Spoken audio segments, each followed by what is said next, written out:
Frederikke og Lasse var begge studerende i Aarhus, da de mødtes og fandt sammen. Efter et halvt års ukompliceret lykkelig forelskelse stod parret pludselig over for en helt uventet udfordring. Frederikke føler sig utilpas, når hun er blandt andre mennesker. Det var som om man kunne se igennem mig. Så jeg skulle hele tiden passe på, hvad jeg tænkte og følte, fordi at, så kunne man jo se det.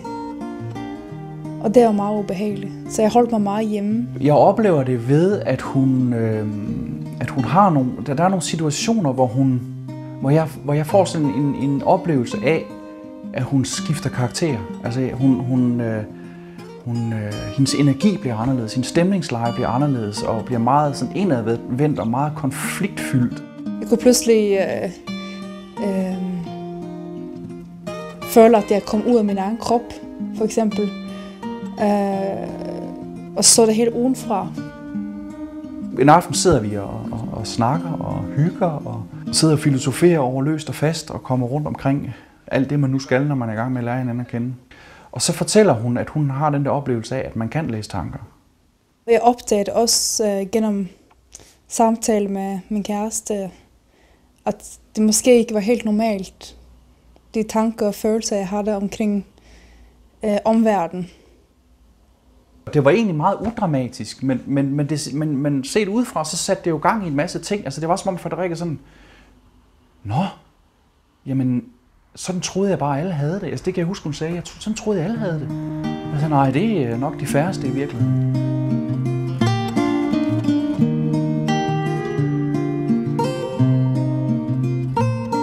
Frederikke opsøger sin psykolog for at finde ud af, hvad der er i vejen med hende. Og ganske kort tid efter er Frederikke indehaver af en psykiatrisk diagnose. Jeg siger jo det som det er til min psykolog, ikke også? Og hun reagerer med det samme.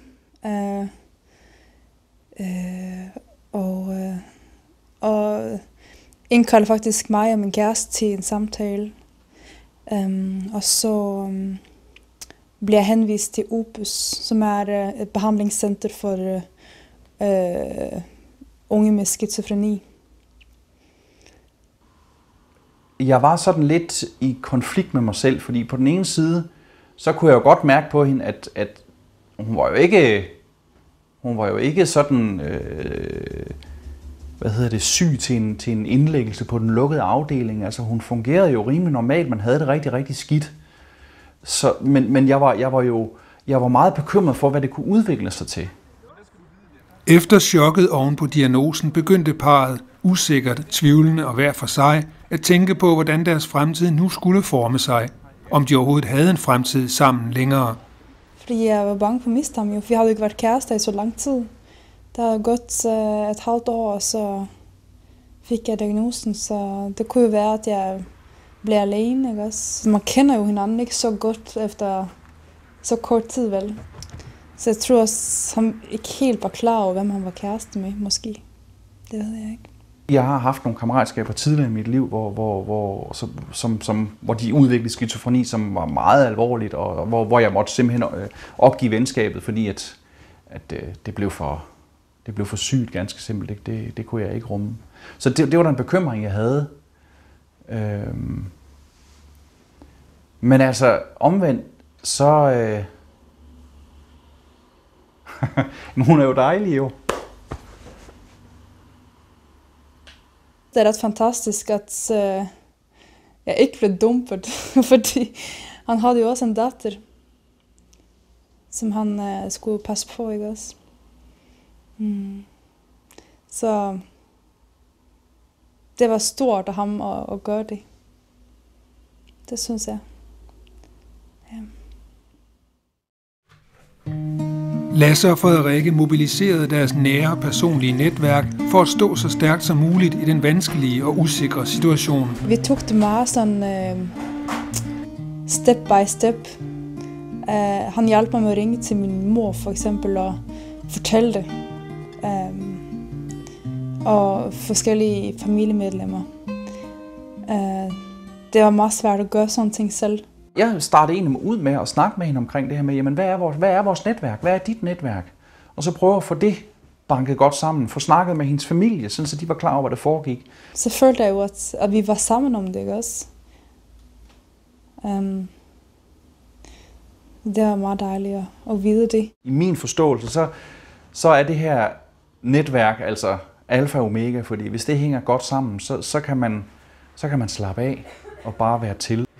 Et af nøgleordene for Frederikke og Lasses parforhold blev og er stadig rummelighed. Den måde, jeg har forsøgt at behandle hende på, har været at rumme hende som den, hun nu er.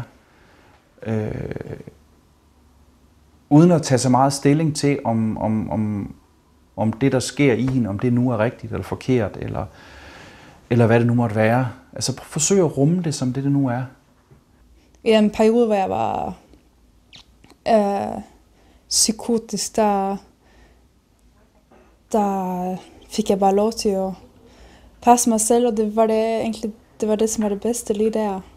Efter 1 år med diagnosen har hverdagen så småt indfundet sig i det lille rækkehus i Aarhus.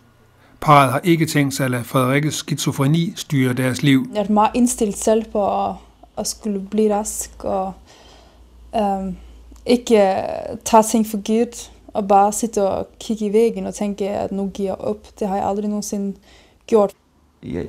Jeg føler, at Frederikke er heldig, at hun også har haft en meget stor del af sig, som har været sund og rask. Så i virkeligheden er det sådan som jeg oplever hende, en lille del, som i virkeligheden lider. Og det er jo, hun har haft masser af ressourcer også til at tage fat i de ting, så vi har haft mange snakker om, jamen, hvad er normalt, og hvad er ikke normalt. Og vi er 95% ligesom alle mulige andre mennesker. Altså vi har jo begge to ganske almindelige følelsesliv, og vi skal jo købe ind, og vi skal lufte hunden, vi skal tage os af min datter, og vi skal vaske tøj og gøre rent og tørre støv af, og hvad der nu er. Jeg tænker, det er jo et fuldstændig helt almindeligt liv i virkeligheden. Og så er der sådan den her biting, som vi skal tage højde for. Altså det svarer jo, jamen man kan jo sammenligne det med folk, der har sukkersyge. De har et ganske almindeligt liv, men de skal tage højde for, at de engang imellem skal tage insulin. Og vi skal tage højde for, at der kan opstå nogle symptomer, som så gør, at vi skal træffe vores forholdsregler. Men ellers er det et fuldstændig almindeligt liv, altså. Det vil jeg sige.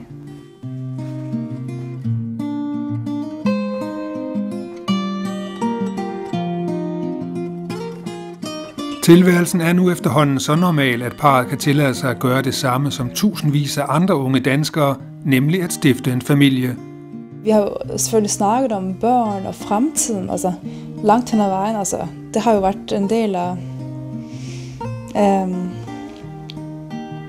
perspektivet. Så det har ligesom på en måde været en god måde at, ligesom, at drømme lidt. Det har været vigtigt.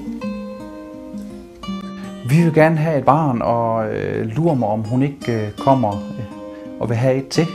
Det kunne jeg forestille mig. Så skal vi jo leve et familieliv og leve sammen som familie, men også leve med den diagnose, fordi det er jo ikke noget, der bare forsvinder. Det er jo noget, der altid vil ligge som noget, der kan kigge forbi. Men altså, jeg synes, jeg har utrolig meget lyst til at leve sammen med hende resten af mit liv. Det er helt sikkert. Altså, jeg kan godt anbefale en skizofren.